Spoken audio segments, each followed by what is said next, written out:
Good afternoon, everyone.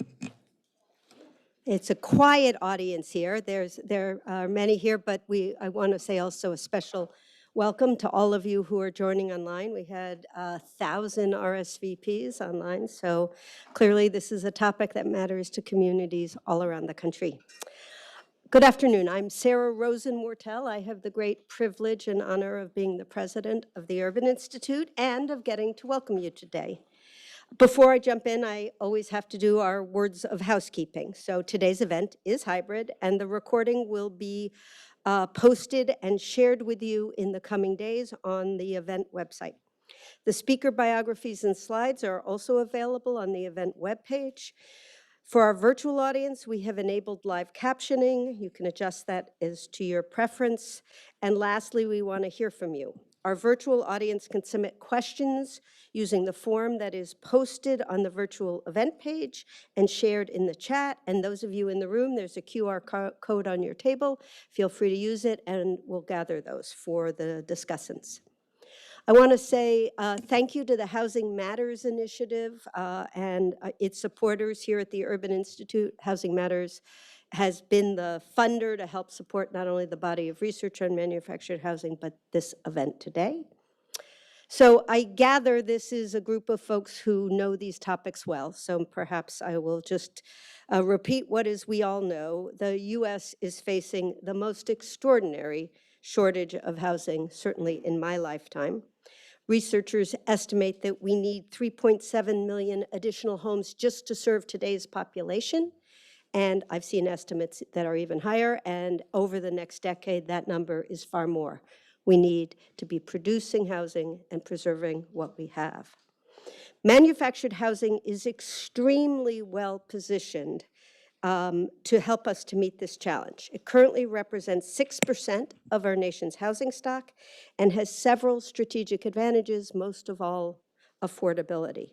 But it is often overlooked due to longstanding social stigma around mobile homes and real challenges, and increasingly now including its potential vulnerability to flood, fire, and other weather-related hazards. Today's conversation will unpack these themes and help us to better understand, first, the challenges that climate-driven disasters pose to manufactured housing residents. Second, the innovations that have emerged at the local level to preserve and protect this vital source of affordable housing in a changing climate. And third, opportunities for federal lawmakers, implementing agencies, and their partners to produce the climate-resilient manufactured housing of the future.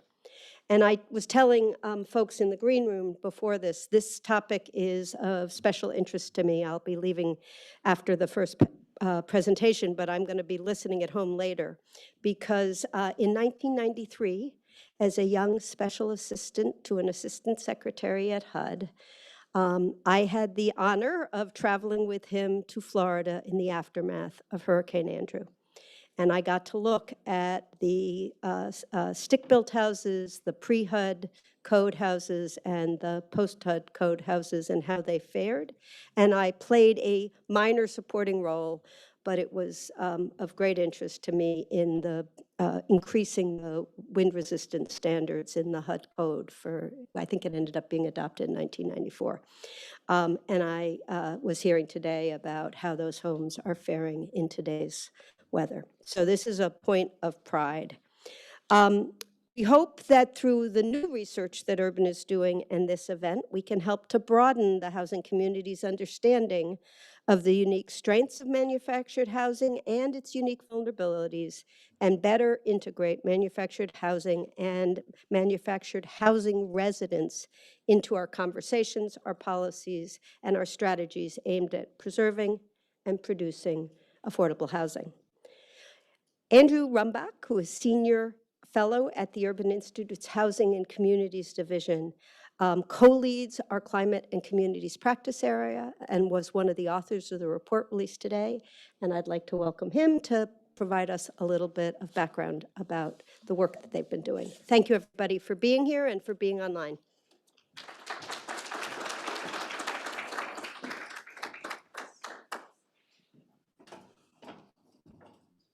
Hello. So welcome to the Urban Institute. Excited for everyone to be here in person, online, and we have a really incredible lineup of speakers today with all kinds of expertise, all kinds of experience and wisdom to share about manufactured housing. We talk about Urban's main role as providing data and evidence to change makers. This is the data portion of today's event, so bear with us for the next 15 minutes, but we're going to talk about some of the research that was just released and some of the key themes that come out of that research at this intersection of manufactured housing and climate resilience. I should say that I have the privilege of speaking, but on behalf of our entire research team here at Urban, as well as our non-resident fellow Esther Sullivan from the University of Colorado, Denver. You'll be meeting her a little bit later. So just to start with a few numbers to put what Sarah just talked about in context. So about 18 million people in the country live in manufactured housing. About 6% of the housing stock, and really once you start to look for it, it's everywhere. In almost every state, every community, you're gonna see manufactured housing as a really important part of our affordable housing supply. 99.4% of all manufactured homes produced in 2021 were under $250,000, compared to just a quarter of site-built homes. And as Sarah said, we need about 3.7 million homes today to meet our current demand and many millions more in the near future. And lastly, 1976, an important date for anyone who follows manufactured housing. This is when HUD started to regulate manufactured housing in this country to a single code. And it was the first, and I believe still only, federal building code that supersedes state and local codes. And so not only does it have a really important role to play in its affordability and its popularity, it also has an important role to play as we look for ways to reduce regulatory burden and get housing production going. And so you can see why in the community there's a lot of enthusiasm for manufactured housing. These are all manufactured homes. This is not the manufactured housing of the early 1970s, right? You have what are called cross-mod homes that are built with a lot of the same features as site-built homes. You have the first HUD-approved manufactured housing duplex, which can now be inserted at even lower cost per unit than traditional manufactured homes. It's an exciting time in the industry. It's an exciting time for residents and the options that they have. And it's a really important part of our overall housing picture. And the data is really interesting to look at about where manufactured housing is and where we are putting it. A lot of it is going into the South, in places in the Sun Belt that are growing very fast. Housing demand is high. Traditionally, we saw a lot of manufactured housing in places like California, but today, most of the deliveries are going to places like North and South Carolina, Georgia, Texas, places that this makes up a relatively large share of their housing stock. But unfortunately, we also see headlines like this. And I think it's fair to say that we consistently hear about manufactured housing associated with disasters, and we also have a social stigma, as Sarah said, and one of those stigmas is that it's unsafe to disasters. And that's an important question. When we talk about affordable housing, we're not just talking about the upfront cost. The true cost of housing has to include the risk that you take when you purchase that house, when you live in that house. An affordable home that gets destroyed is not affordable any longer. It's a higher cost to the people living there. It's a higher cost to the communities they live in. It's a higher cost to the taxpayer when we have to recover that housing. And so we need to think about the true cost of housing when we analyze any form of affordable housing. And so at Urban, we saw an opportunity to really provide a foundational report that looks at the national picture here, the intersection of manufactured housing and climate, and asking a few basic questions. What risks do manufactured homes face from climate hazards like fires and floods? What are some of the key challenges to resilience? And then really importantly, what do we actually do about it? We're not just naming problems, we're also talking to experts about what is the innovations and solutions. So this is one slide to reflect a whole important part of the report that I hope you'll go read. And this is looking at using National Risk Index data and the census data on manufactured housing, look at where manufactured housing is relative to where climate hazards are. And there's a lot of really important limitations of this data. Most important is this is just today's climate. This has nothing to do with tomorrow's climate. And so we need to think about that. But point out a few kind of remarkable statistics. 80% of manufactured homes are located in the census tracts that are in the top two quintiles of risk to a climate hazard. That compares to just 20% of non-manufactured housing. And when you look at specific hazards like tornadoes, you'll start to see that a tremendous amount of the manufactured home stock is located in census tracts that are in those top 2 quintiles of hazard risk. And the same is true for things like heat waves, riverine floods, but I would also point out wildfires, which is not something we talk about nearly enough in the manufactured housing world. We often think of Florida, Hurricane Alley, those places, but actually wildfire, there's a tremendous amount of exposure of this stock to wildfire hazards. But we wanted to go beyond this understanding of risk as just an exercise on a map. We actually wanted to go out into the community of these 17 million residents and all the folks who support them and really think about, okay, what does climate resilience look like from the perspective of people who live in manufactured housing and also the people who advocate for it. And so we went and we talked to, I think it was 44 at the end of the day, 44 experts about this topic. These are people who are deeply knowledgeable about different areas of manufactured housing. And we pulled out of those interviews 6 key themes that I want to share today, and that'll sort of tee up the conversations that we're going to have in our panels. So theme 1, climate resilience is really important. It's the key to safety and longevity of manufactured housing. We heard that across the board from many of our experts, and in many different ways they talked about climate resilience. One of the things that I'll talk about later as well is where manufactured housing is just as important as how it's built and where or what it's built out of. Historically, manufactured housing was often placed in less desirable areas, and exclusionary zoning policy has often kept it in those places, and we hear that again and again. Many of the challenges come from where we're forced to put this housing, not necessarily from the housing itself.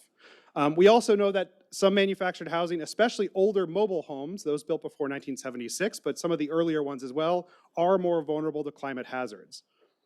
We also heard a lot about energy efficiency, big advances in energy efficiency in recent years in manufactured housing, and that is directly linked to climate resilience.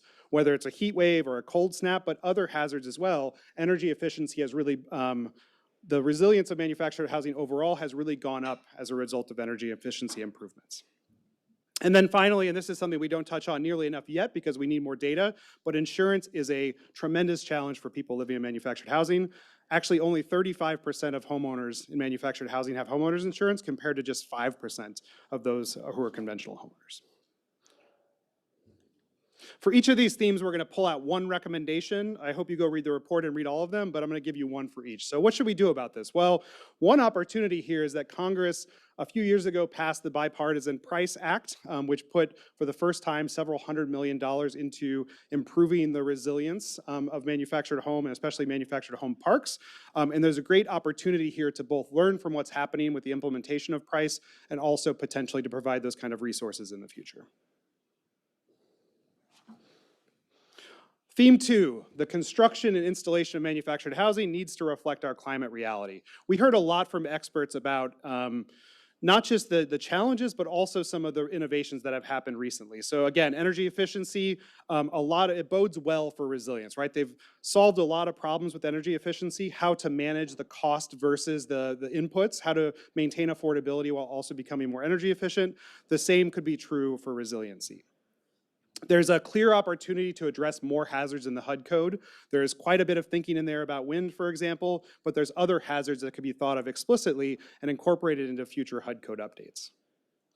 We heard a lot about installation standards. HUD also regulates installation standards, but I would say we know a lot less about how well manufactured homes are installed from different generations, how well maintained those installation standards are, and how that relates to hazard loss. And there's a real opportunity there for more learning. And then again, at the end of the day, a lot of folks who work with manufactured housing residents just stress that we need to keep affordability in mind, that if we can, yes, we can build a home to be ultimately resilient to anything, but if it's too expensive, we start to lose the plot a little bit on why the housing is so important. So what's a recommendation? Well, HUD should update the HUD code to emphasize climate resiliency. There's an opportunity here to come together with experts, with folks from the industry, with all kinds of folks who could bring different information and knowledge and experience and update the HUD code with resiliency squarely in mind. Oh, and this is the one where we could not decide on one, so we have 2 recommendations. They should also consider a tax credit similar to how the 45L tax credit has really helped with energy efficiency. They should consider a resiliency tax credit. It allows the industry to innovate, and as they scale up, it becomes less expensive, and we can achieve something together that is partially subsidized by lawmakers, but in order to help the industry start to produce a new product that is desirable for everyone. So theme 3, the way we finance manufactured housing really limits the ability of homeowners to build resiliency. We're going to talk a bit about this in the next panel, so I'm not going to go over all the details, but important to know that manufactured housing is often financed differently. And there's a lot of barriers to financing that don't exist for traditional housing.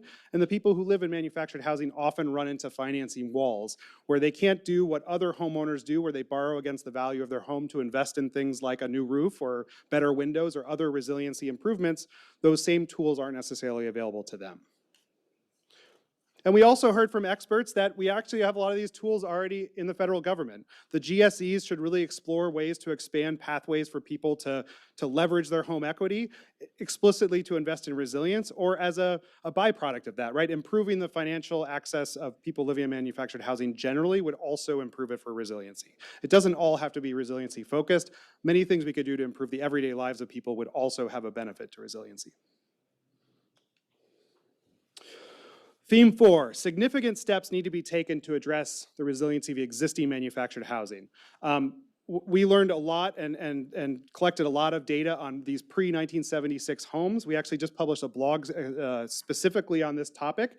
There's more than 1.25 million of these old homes, never intended to be out there this long, never intended to be lived in this long, that often are in terrible shape, are unsafe for people to live in. One of our experts described them as, I think, little freezers or little ovens that people live in, and we see a lot of bad things that result. And yet we also have a ton of great experience locally on how to replace these homes at a relatively low cost, and again, to the benefit of everyone. Makes them less expensive. Again, it's expensive to be poor is something we heard also from a resident, that they would love to upgrade if only they could afford it, and they would end up saving money in the long run. So lots of lessons there, but if you look at some of these numbers at a state level, there's a lot of room for innovation at a state level. In California, for example, there's nearly 200,000 pre-1976 mobile homes that are still being occupied today that we really need to think about systemic solutions to. And yet I will say, and maybe this seems self-serving as a researcher, but we don't know nearly enough about this. There's precious little research on these homes, where they are, what the condition they're in, what is the situation that people live in, et cetera. Congress should direct or could direct HUD to study this issue and to provide actionable evidence and data to make, let's say, a national program to replace these homes, for example.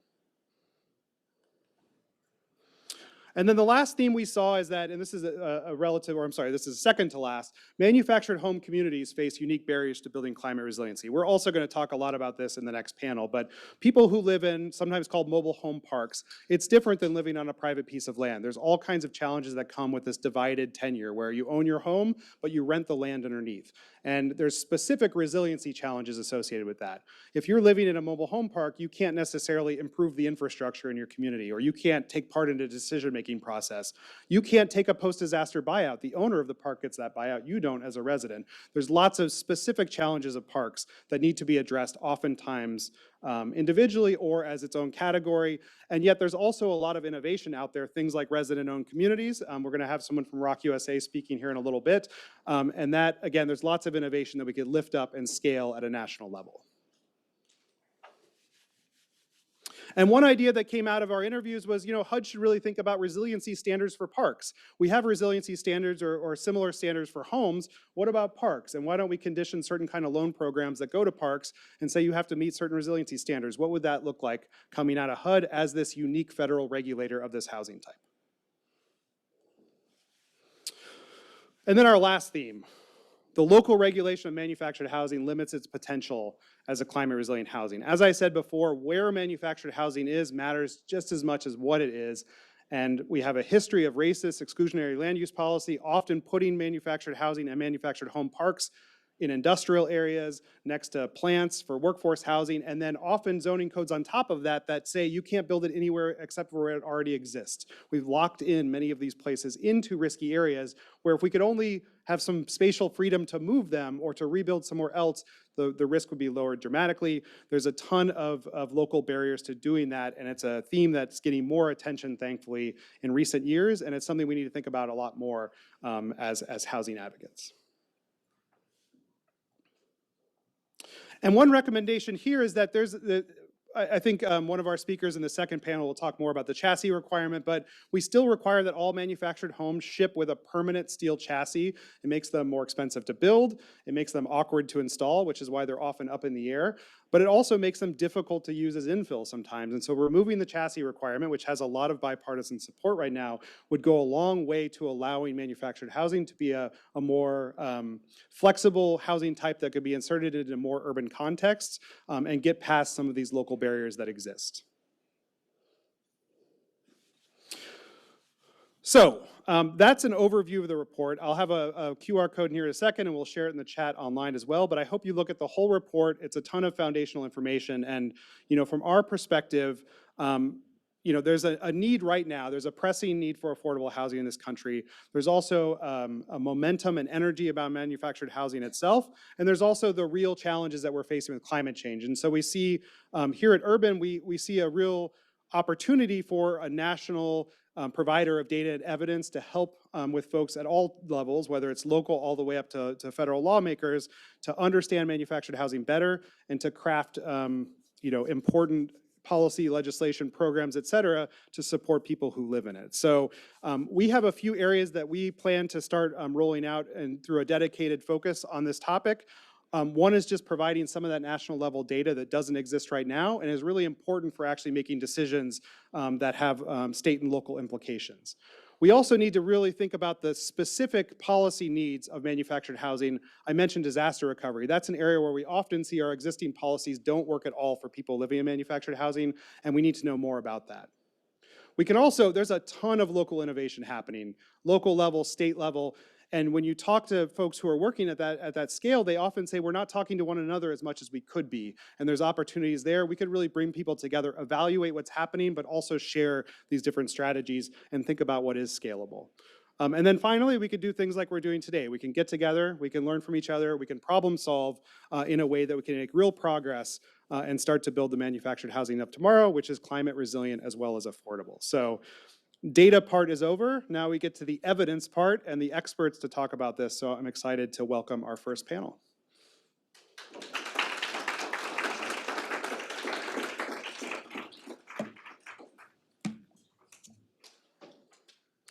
I should have introduced Rachel Siegel as our moderator, I think. So I'm going to welcome Rachel Siegel to the stage from Pew, who has graciously agreed to moderate our first panel as one of the leading experts of manufactured housing and the financial challenges that come along with it. And she will introduce the speakers.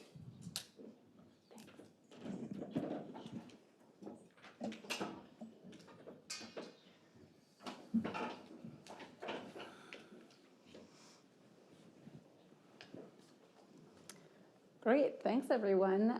So excited to be here today. My name is Rachel Siegel, and I'm a senior officer in the Housing Policy Initiative at the Pew Charitable Trust. We focus specifically on access to safe and affordable financing for manufactured housing, but in addition, access to small mortgages, and we look at consumer protection gaps for riskier contract financing like rent to own and contract for deed and seller financing. And we also take a look at challenges with housing supply. And I find that manufactured housing touches all of these areas in a multitude of ways. So before we get into this really great panel, I'm excited to talk to everybody. I want to take a moment to just set the stage a little bit. And while there's really renewed focus on delivering more manufactured housing to help address the nation's housing crisis, we can't lose sight of the existing manufactured housing stock. It's really important that we preserve what we can and ensure affordability here. So manufactured housing and homes provide a crucial source of unsubsidized affordable housing and a vital pathway to homeownership for Americans with low to moderate incomes. Just last month in Los Angeles, we saw terrible wildfires burn down multiple manufactured home communities. And in recent years, we've seen floods and storms impact many homes, but often disproportionately manufactured homes and mobile homes that are in vulnerable areas. There's both an urgent need to take action to preserve and protect existing manufactured housing and a tremendous opportunity to learn the lessons of the last several decades of manufactured home development, policy, and community leadership. So most of our conversation today is going to center on homes on leased land, but I want to note that there are some other scenarios that come up in this space. Pew's recent manufactured home resident survey shows that manufactured homes are used in a variety of ways. They can be on private land, like any other single-family home, or they could be on family or tribal land, in communities or parks specific to mobile or manufactured homes, where the land is leased, or in resident-owned communities, where the homeowners are also owners of the community land as a cooperative. So in today's panel, we're going to talk about the needs of existing manufactured home residents, both in resident-owned communities and in those where the land is leased. And we're going to cover both the issues that put residents in harm's way, as well as programs and policies that can reduce these risks and improve resiliency for manufactured home residents. So we have a really wonderful group of panelists on the stage with me today, and I'm excited to elevate the voices of these manufactured home leaders who live these issues day in and day out, and to share the critical lessons of this growing group of housing practitioners looking to manufactured housing as a continued source of affordable housing. So before we get into the conversation, I wanted to mention a couple of housekeeping items. First, bios for all of our panelists are online. We're going to do 40 minutes of panel conversation, followed by 10 minutes of audience Q&A. So think about what you want to know more about. For those of you that are online, you can submit questions using the form linked on the virtual event page and in the chat. And for those of you in the room, use the QR codes on your table to submit questions. So I wanted to introduce my wonderful panelists. We have Laura Abernathy, Senior Vice President of Policy and Partnerships at Rock USA. Erica Young, Director of Housing Access and Affordability at the Lincoln Institute of Land Policy. And Yvonne Maldonado, Executive Director at Manufactured Housing Action, or MH Action. So to kick off our discussion, I'd like to take the opportunity to introduce the unique perspectives that you each bring to the conversation and how the climate challenges that Urban Team surfaced in their research manifest in your work. So Laura, if we can start with you. To help ground the audience, can you share what you found to be unique about preserving manufactured housing and what frames or lessons from the broader affordable housing context hold true here? Sure, thank you, and thank you for having me. So I'll take this invitation first before I get into the work that we do at Rock USA specifically, to really be a cheerleader for preservation. So we heard it here already, but it's worth emphasizing and highlighting and stating again and again, is that if we ever want to get even close to solving the affordable housing crisis, we have to, yes, build new, and we also have to preserve the affordable housing that we already have. That is true within the manufactured housing space. That is true outside of the manufactured housing space as well. I will share that I am very new to the manufactured housing space. As of yesterday, it was 2 months that I've worked for Rock USA. So I spent the last about 15 years working in affordable multifamily rental housing. And to Rachel's point, there are a lot of similarities, one being the need to preserve what we already have. Otherwise, the new homes, the new units that we're bringing in online are really just filling the hole of what is being lost from the stock. So really just want to emphasize that is not a unique need to manufactured housing, but nor is manufactured housing immune to that need. So just really want to underscore that. But what do we do at Rock USA? So this is great practice for me too, to explain the model. So we do preserve existing affordable manufactured housing communities. And as we heard from Rachel, there are various land tenure models that exist. And the place where Rock USA intervenes, where we look to preserve the affordability, is in situations where the residents are renting the land on which their home sits. And then what we do, and let me step back to say, the same thing happens in the manufactured housing space as what we see happen in any rental space, which is you're renting the home, the apartment in which you live, and you are really at the mercy of your landlord. Rental housing is not in and of itself bad. I've been a renter for most of my adult life. It's not inherently a negative thing. It just means that you are, again, at the mercy of your landlord. So what we do at Rock USA is work with the residents in these communities, and we help them purchase their land. They form a co-op through financing made available through our in-house CDFI, which is Rock USA Capital. They're able to purchase the land, and they essentially become their own landlords. And there's some really I will admit, mind-blowing statistics, because my mind was blown, about what happens to lot rents as a result of this. So once communities assume their own ownership through the ROC model, I think on average, annually rents increase less than 1%. I think it's 0.9%. So they are increasing to pay for infrastructure improvements, et cetera. But that's compared to commercially owned manufactured housing communities where annually rents are going up over 7%. So right there, we're having an impact in terms of affordability, which is our #1 goal. We're here to talk about climate resilience though, so I wanna bring it back to that a little bit. What we see is that once residents assume ownership of their communities, they're really empowered to make the investments and the improvements to create climate resilient communities. So just like a renter in an apartment building doesn't have the economic incentive to say, you know what, I am going to put on solar panels.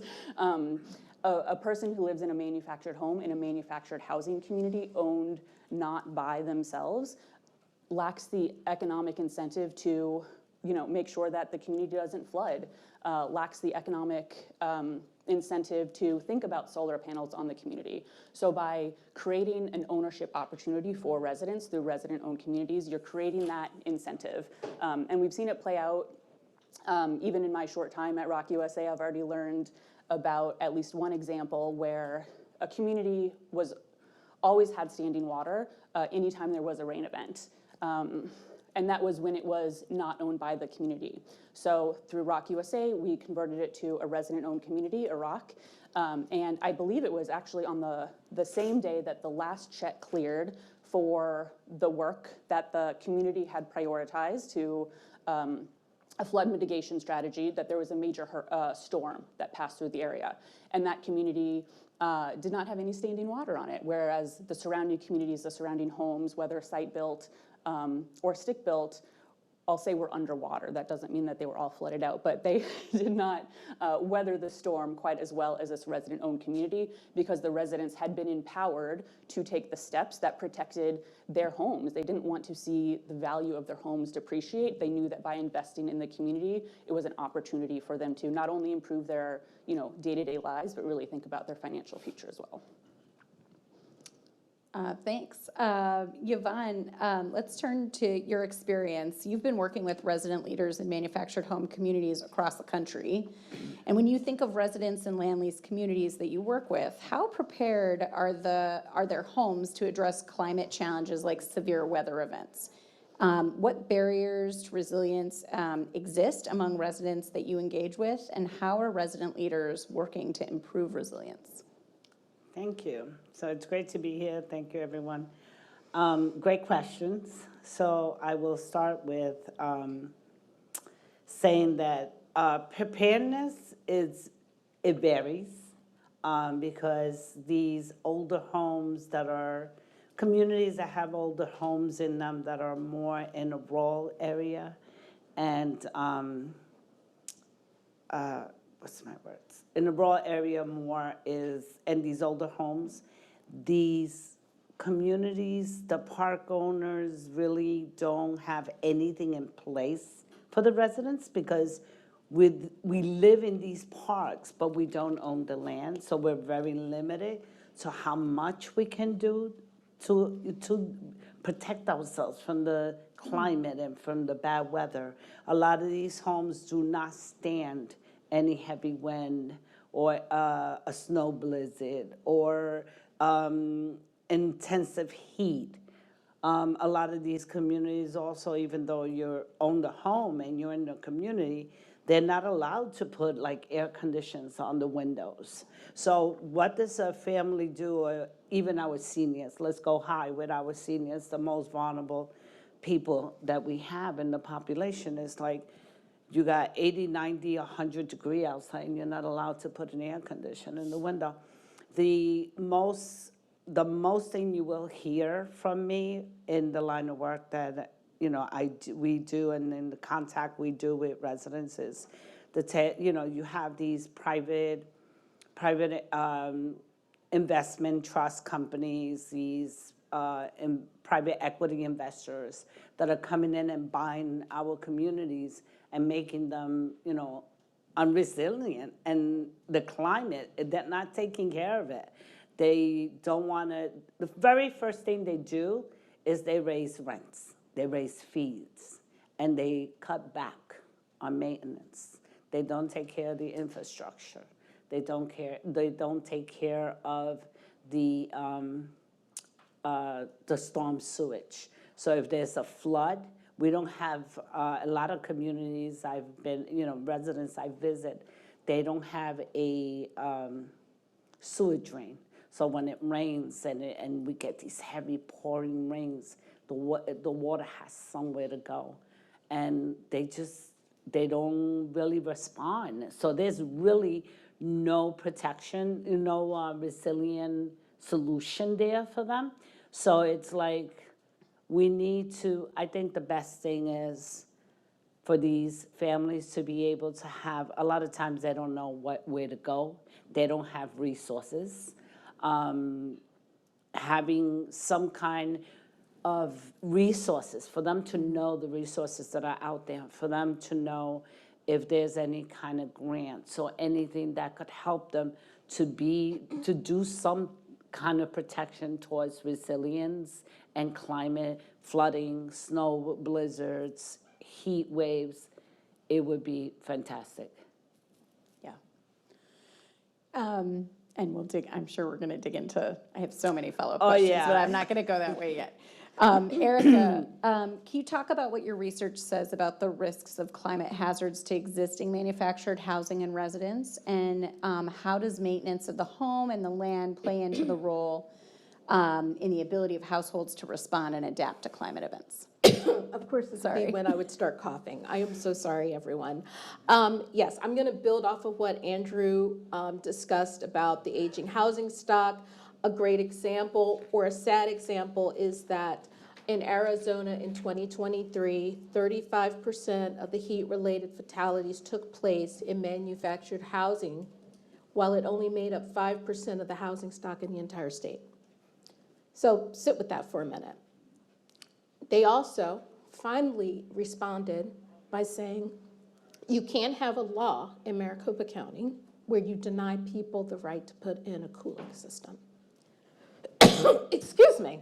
So the cooling system or heating in areas where it's, thank you, is a primary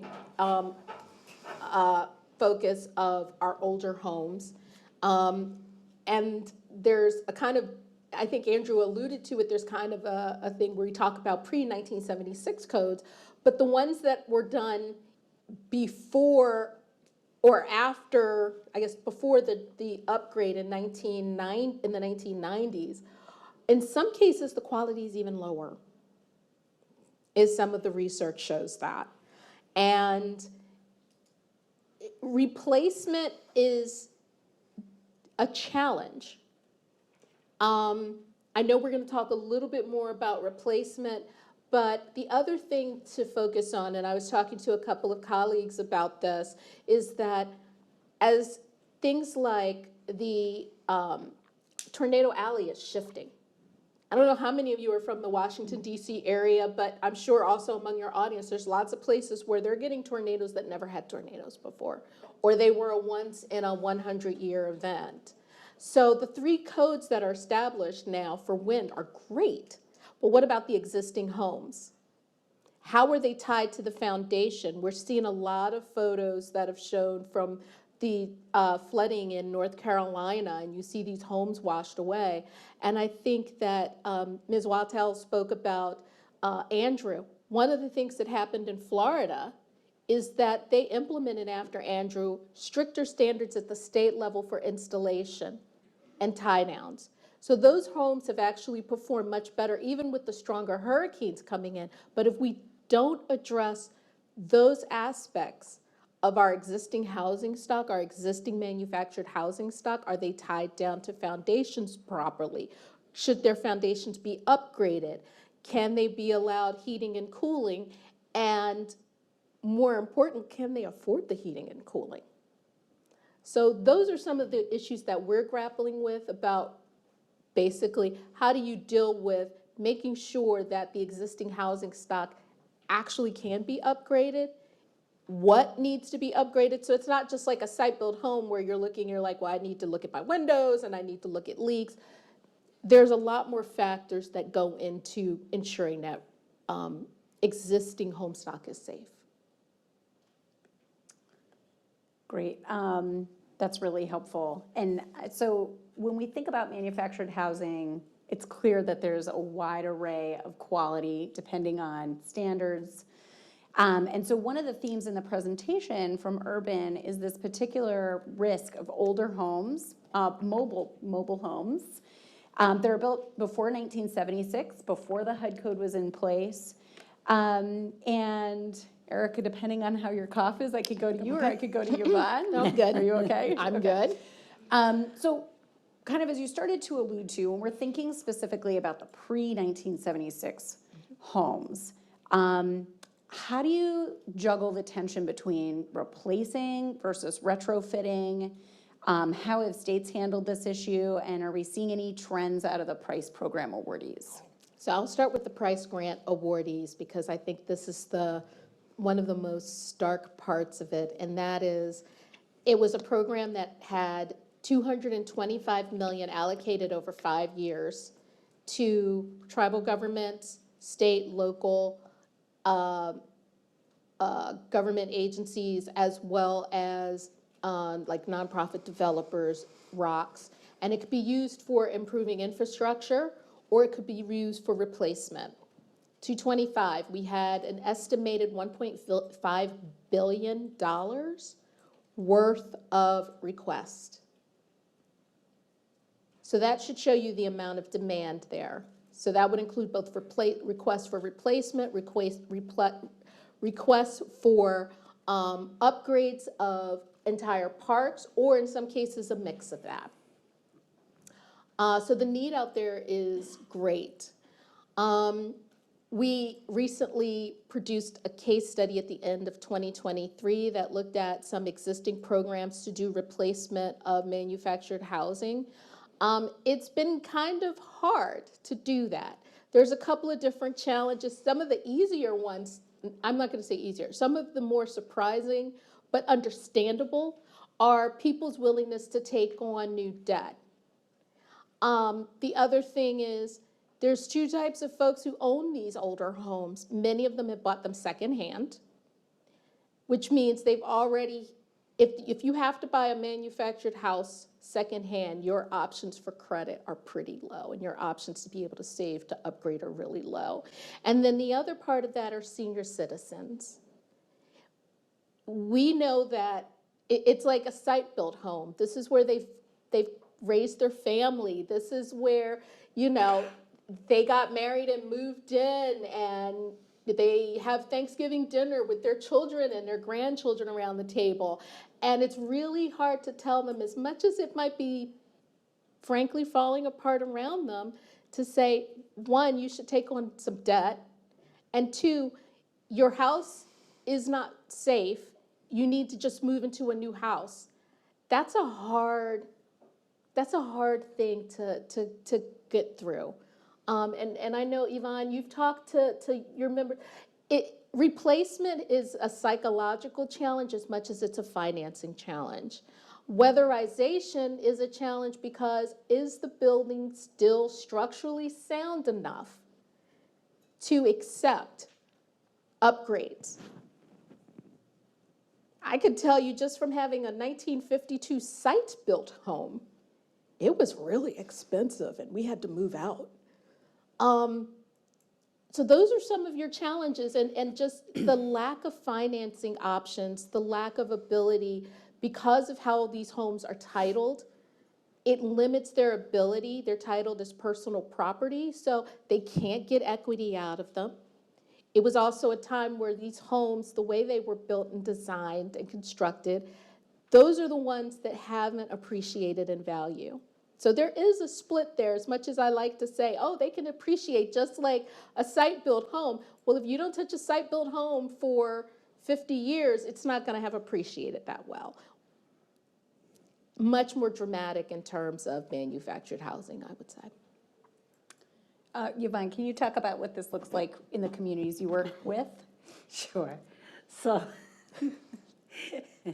I'm laughing because I could really identify what you were saying. Yes, these family, these homes are very, very vulnerable to wind, to weather, and telling someone that's living in a home, you have to move because your house is unstable, because it's not going to withstand a repair. It's heartbreaking because that person has lived there for so many years. And I'm going to use myself as an example. I live in a manufactured home.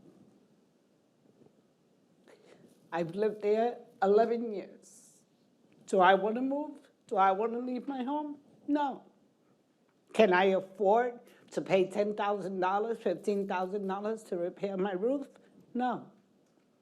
What has to happen also is, again, I'm going to repeat myself, and I will keep saying this, that what's happening in the manufacturer sector as well is these predatory investors, private equity investors, are coming in, they're buying our communities, and the very first thing they do is raise those lot rents, raise those fees, cut back maintenance. Then where does it leave us? How can we afford to do any repair? So if there's grants, if there's extra education to let people give them the resources and educate them, then maybe it could be climate, some kind of resilience there. But me living in a person living in their manufactured home for so many years, so many memories, dinner with family, dinner with their children, dinner with their grandchildren. Do you really think I want to move out of there or anyone else wants to? No. So what are the resources and what is the grants that would be available to our most vulnerable population? Manufactured housing is the last resource, supposedly, for affordable housing, and it's disappearing because these private equity investors, real estate investing trust companies are coming in and gobbling up our communities. And I'll stop there. Thank you. Laura, can you talk about how this tension has surfaced in resident-owned communities and what kind of interventions have been designed to mitigate serious safety concerns without displacing anyone? Yeah. So thank you. And I want to maybe highlight one distinction here. So when we talk about climate resiliency, there's both the resiliency of the community itself and there's the resiliency of the home. And so far, I've spoken exclusively about the community. And really this question is talking about the home. So do just want to make that distinction. It's not that one supersedes the other or is better or more important, but they're just different. And so one point that there were a lot of points that you both made that are resonate with me. One that you made, Erica, whether a home is site built or factory built, if you don't touch it for 40 years, it's probably not a very good home anymore. And that is absolutely true of manufactured housing, obviously. And because manufactured housing has unfortunately really been excluded from so many, not just financing options to purchase the home, but so many rehab programs as well. And you touched on this a little bit, Yvonne, ability to access resources to do some of the rehab, to do some of the upkeep, that whether you live, again, in a manufactured home or a site-built home, we all need to be investing in the homes in which we live. And manufactured housing has been for so long excluded from that, that the folks who live in these homes haven't had the resources to do the upkeep that a traditional homeowner might be doing. And so I offer that only as a reminder to all of us, myself included, that we need to be treating manufactured homes the same way we treat any home, which is to be investing resources, be doing those upgrades, be doing these rehabs, to make sure that they remain livable, viable, quality homes. And I would say, that's true if the home was built in 2010 or 1976, 1975, pre-HUD code. we have to be investing in these homes just to make sure that they remain quality, affordable, livable homes. And then I'll bring it back to something that we heard from Andrew. It was really a call for data on what it is that we know about the existing stock of manufactured homes and what it is that we don't know about the existing stock of manufactured homes. So I'll put on my hat of multifamily affordable rental housing for a minute here. And in that space, the importance of data is so important. One thing that I always told communities when they were thinking about preserving their affordable housing stock was it's impossible to preserve something if you don't know what it is you're trying to preserve. And I would say that that is absolutely true of this space as well, and just really the need for reliable data sets, national data sets on what this housing stock looks like will allow us to make better decisions about where we should be investing. To Erica's point, maybe it's not every single home can be saved as it is, and we might need to be replacing some. But if we're just going in there with a blanket statement instead of the scalpel and really understanding what's there, we're probably not going to do it right. So a call for data, please. I'm in. So we've touched on the importance of financing, but I want to talk more about it because this is really a driver of housing insecurity among residents and a key barrier that prevents residents and communities from investing in resilience. This just isn't an issue for homeowners and buyers with old pre-HUD code homes, but even for good quality newer homes. And I'd like to make a few connections between financing issues and climate resilience, and then invite the panelists to weigh in, although we've already been touching on this so much. So most homeowners in this country, homeowners in general, not just manufactured homeowners, rely on fixed rate mortgages with 30-year repayments, access to equity in their home to help pay for fixes. The majority of homeowners who need to replace their roof are not just saying, no problem, I have $10,000 in the bank, I'll just pay for it right out of pocket. They have access to loans, they have access to programs. And Pew's research shows that getting a loan for a manufactured home is much harder than for other types of homes. Part of this is because the home is, though it can be titled as real estate, just like any other home, they often aren't. And when they aren't, people can't use a mortgage, they can't access equity to fix their home, and they often are excluded from qualifying for other types of programs to do repairs that are necessary. And in most states, if the home isn't sited on owned land, then it has to stay titled as personal property, which is really like your car. Yet they really aren't easy to move. They rarely get moved. They're really very much nothing like a vehicle. So our research shows that in these cases, borrowers are far more likely to turn to risky financing like rent to own, contract for deed, and seller financing. To put this in perspective, those types of loans, about 5% of folks who live in a site-built home and borrow to pay for it are using one of those types of loans, compared to 28% of manufactured home borrowers who title their home as personal property and have some kind of loan. So an enormous difference there. There are very few consumer protections, and it can make it hard, if not impossible, to access disaster recovery programs and insurance that's really common for other homeowners. So Erica, I want to turn to you first. Can you talk about what's some possible solutions to improving financing for manufactured homes and how these improvements can help residents make investments in resilience? So there's two angles I want to come at this. First is the land use angle and titling. Titling is one of the, I think, Rachel, you and I've actually talked about this, as titling is a key way of being able to open up financing. So titling is largely done at the state level. And so these are changes, and New Hampshire is the only state that we all could collectively, in our research that we've come up with, just, it's an auto, it can be titled as real property. The other aspect to that is, so we talked a little bit, Andrew mentioned the GSEs. Both Fannie and Freddie have programs. One's called Choice Homes, the other's called MH Advantage. They allow you to actually have your manufactured house set up as for a regular mortgage, which presumably you would be able to tap into equity for repairs. The problem is foundation. You have to be on a permanent foundation. You have to have a certain type pitched roof. You have to have a garage attached to it. You hear what I'm doing with that? That's costs are going up as you do that.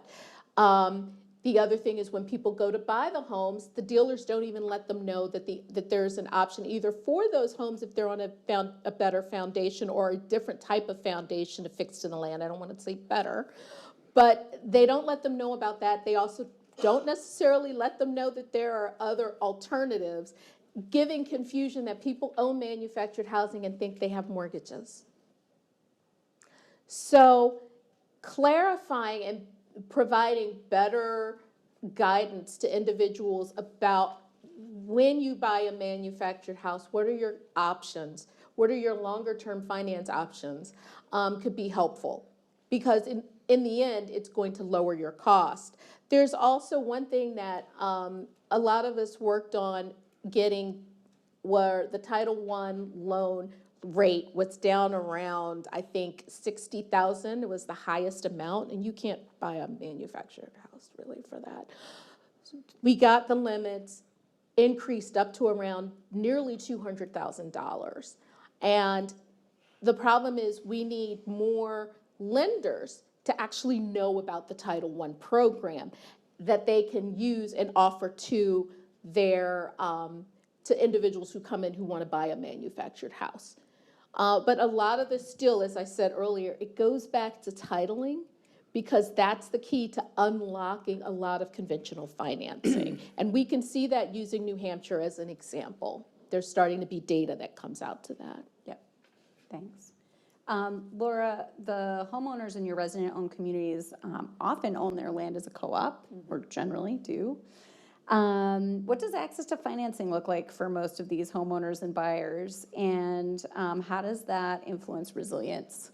Yeah, so again, I'll make the distinction between communities and individual homes here. I think what we're hearing from Erica, and it's absolutely right, is about financing for purchasing a home, and where Rock USA intervenes and preserves this affordability is really about the land ownership, community ownership. So do want to call that out. Most of the financing traditionally in these conversions to resident ownership has come through Rock USA's CDFI, so Rock USA Capital. That's because no one else is doing that. No one else is offering to make loans in this space. What we have learned is that that's becoming increasingly challenging for Rock USA Capital to be the only player in this space. So more and more, we are starting to rely on partners to provide additional appropriately priced capital to make these transactions work. So we have some states who have been really forward-thinking in setting up pools of funds.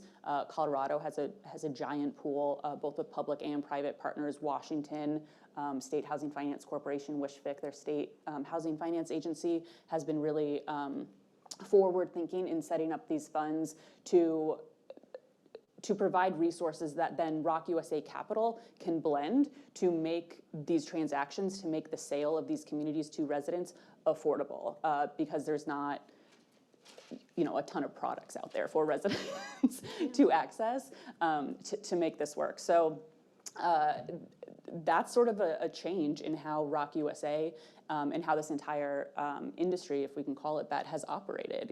Interest rates are obviously changing, market conditions are changing. Yvonne, you've talked about some of these REITs and investors coming in, and I'll just say simply, we can't do this on our own anymore. So these partnerships, we've always relied on residents as partners in this because Rock USA isn't assuming ownership, it's resident conversion, and more we are relying on public partners as well to do this. And then to the second and really key part of your question there, Rachel, like what does this mean for climate resiliency? I'll go back to sort of what I talked about earlier on in this panel, I think the first question.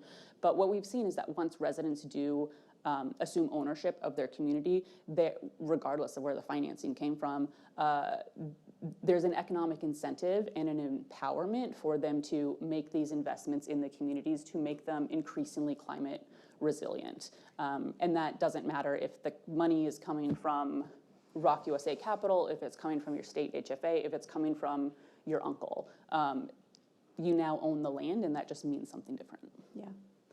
So I think we have maybe 2 minutes, but I want to talk about solutions for a couple minutes. And Erica, we talked about challenges with access to credit, infrastructure, deferred maintenance. From your perspective, what are the priority federal and state level challenges that could help improve resilience? The first one would be titling.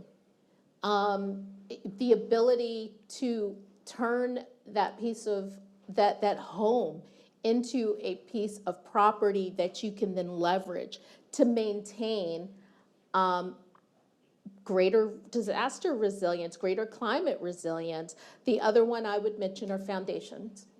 A lot of the foundation tie-down regulations are put in place at a state level if they are put in place, and they can have a tremendous impact on the ability of these homes to deal with water or to deal with wind. They're not going to do much with, unfortunately, with wildfires, but that's a whole different topic. Yeah. Laura and Yvonne, any last thoughts on solutions here? I could say for solution and families in these communities to be climate and resilience is basically, again, we don't own the land that we live on. We only rent the land that we live on. We own the homes, but not the land. Like Erica said, titles where it's considered a property. Also, our state legislators, the policy change. We work a lot with the residents.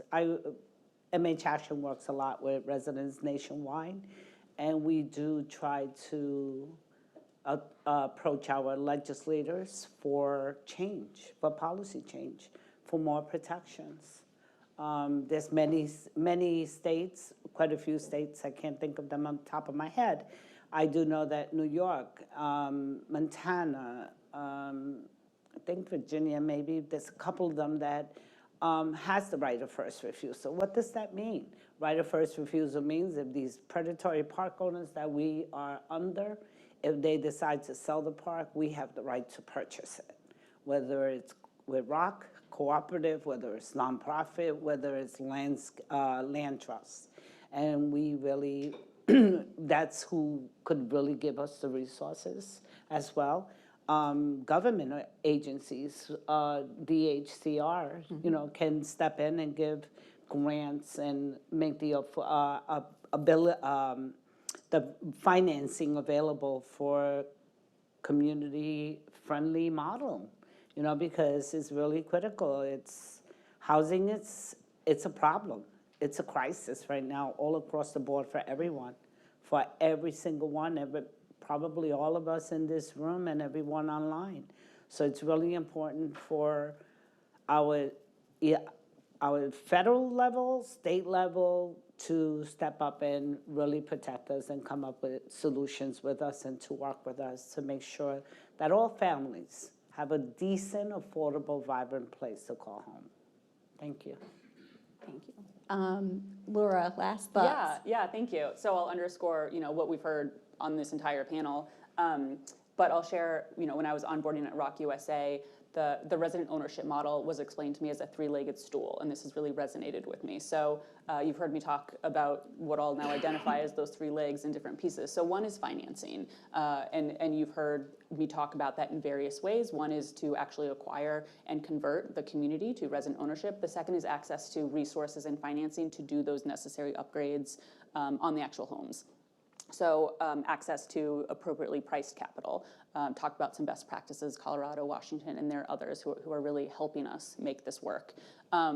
Second, and we heard this just from Yvonne, but opportunity to purchase. So you can have all the money in the world, but if the residents don't have the right to purchase the land, if they don't have that right of first refusal, it doesn't really matter all the time. So making sure that those are paired, access to finances and an opportunity to purchase law. We worked with our friends at NCLC to really do an analysis of nationwide where residents have that right to purchase as it relates specifically to manufactured housing communities. And there's a great map on the Rock USA website that really makes it easy to see, I'll say where those rights exist, but really it's about where those rights don't exist yet. And they did a great analysis on, not all OTPs opportunity to purchase laws are created equally. So did a great analysis as to what that really looks like. And then the third leg of that stool is a willing seller. You could have OTP, you could have all of the money in the world, but if the owner of this manufactured housing community, of this park, isn't looking to sell or isn't looking to sell to residents because of that stigma that we heard about, it doesn't matter that you have all of the money or the legal rights. So having willing sellers is really the third part of this stool. And where we see there are willing sellers, or where we're able, to identify where there are willing sellers, are the states and the communities where we have access to pretty comprehensive data. So again, I'll make a point for the need for national, comprehensive, reliable data on what this stock is, not only so we can target our preservation tools and what our interventions look like, but even from the resident ownership conversion space, you have to be able to identify where those properties are and who owns them, so that there's an actual opportunity for the residents to make that acquisition. Yeah, thank you. So I have to say, I'm impressed. We have an enormous number of wonderful questions, so I'm sorry we won't get to them all. But one, the first one for Erica or me, but we'll see, is why is New Hampshire the only one that allows for titling manufactured homes to be real property?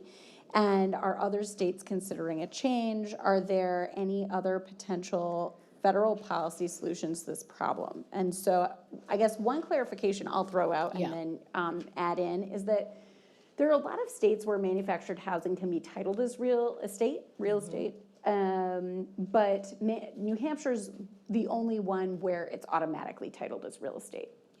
And so that's a big distinction, because as we know, the frictions that are in place for people to be able to get to an option like real estate titling, we don't see that for single family homes. When you buy a home, it's real estate. If you want to own it as personal property, too bad, you can't.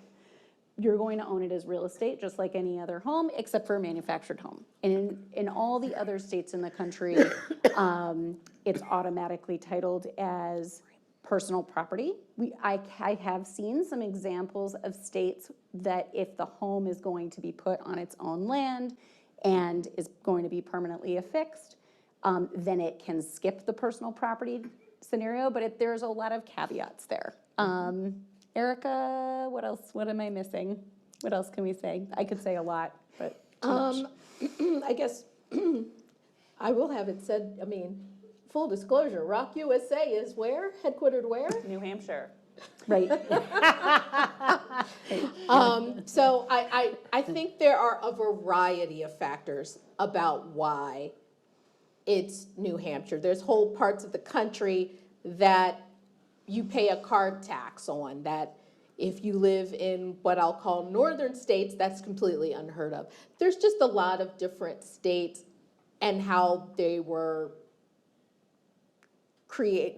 started in their sort of legal framework that has that. But I also think it's because of organizations like Rock USA. I mean, their founder really took this issue on, and they've spread it, frankly. A lot of the laws that Laura and Yvonne were mentioning, they're pretty common now, like OTP, in New England, in the New England states. So there's a lot of reasons that you can go into why, but I don't want to take time for more other questions. So It's I will say it's certainly something on our radar and an area Yes. we're working to explore more. So I think, do we have time for one more question? Yeah. I've noticed a tension among local community leaders around putting resources into replacement in manufactured home parks that are owned by large companies, predatory landlords, because they don't want to contribute to their profit by helping to provide new homes. How are communities navigating this issue? This is also an issue in terms of funding available. Often these funds prioritize resident-owned communities. Understandably so. I didn't say it, they said it. Can you repeat it again? I know. Yeah, so it I was- sounds like, I hope I have this right, that the question is really about there being more of a priority towards like nonprofits and resident and owned communities in terms of grants and other programs to help improve infrastructure, but that as a result, the for-profit owners don't have as many options to pull on grants and other things to upgrade the infrastructure. And I think the unsaid thing here that we talked about a bit in prep is that in a manufactured home community, unlike a neighborhood, the owner of the land is responsible for keeping up that infrastructure. And that was something I misunderstood for years in this space. And when I realized it, I mean, that's a very important thing. The roads, the water, all these things are being kept up by the landowner, as opposed to like, my HOA is not making sure that the road is in good shape. So I don't know if I'm so, gonna give. I don't know. I'm Answer- not, okay, yeah, I'm gonna whatever you answer think. it the best that I can and the way I'm thinking about it. So these communities, when they're owned by private equity investors, predatory owners, again, all they care about is the profit, the interest, that everything they could get out of us for their investors. So the very first thing they do, they come in, they buy the community, and they raise rents, maintenance goes out the window. So a lot of the septic, a lot of the sewer problems, a lot of the bad drinking water, they don't want to take care of that because that's going to cost them money. So, yeah, I mean, another example, a community pays a certain amount of extra dollars. You're going to tell me you have a community, you make a little over $1 million in 1 year, and that's just one community you own, and you're going to tell me you can invest into the climate and for us to be resilient and to have the correct resources for us to be able to take care of ourselves in a big storm, in a flooding situation, for our communities not to flood. Many communities I visit do not have fire hydrants. Let's talk about fire a little bit. The wildfires in California, a lot of manufactured homes are gone. People are homeless. And in the communities all over in the nation where we visit and we work, there is no fire hydrants either. Do they want to invest into this? They don't want to invest in it. By the way, it's the homeowners have to pay for it. Why? Can I interject on one thing too? Price was not limited, and I don't know of a lot of programs, but Price was not limited only to nonprofit or rocks. I think that was maybe not clear to folks, but it wasn't something that was just limited to state, local government, nonprofits, rocks. It wasn't. So I just want to clarify that. And the other thing is, like Rachel said about the HOA, they're now charging resident-owned communities, the owners of these parks are charging them fees for the infrastructure that they're not upkeeping. So, Yes. Well, it's not an uplifting note. Sorry. But we'll get to the next panel for that. I want to thank everybody for your work, your time today, your enthusiasm and passion. On our next panel, we're going to focus on building manufactured housing stock for the future. And before we do that, we're going to take a 10-minute break. Thanks so much.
where the questions are going to be. Oh, I'm on.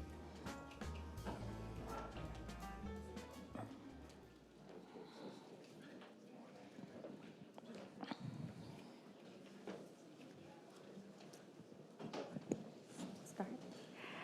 Okay. Yeah, welcome back.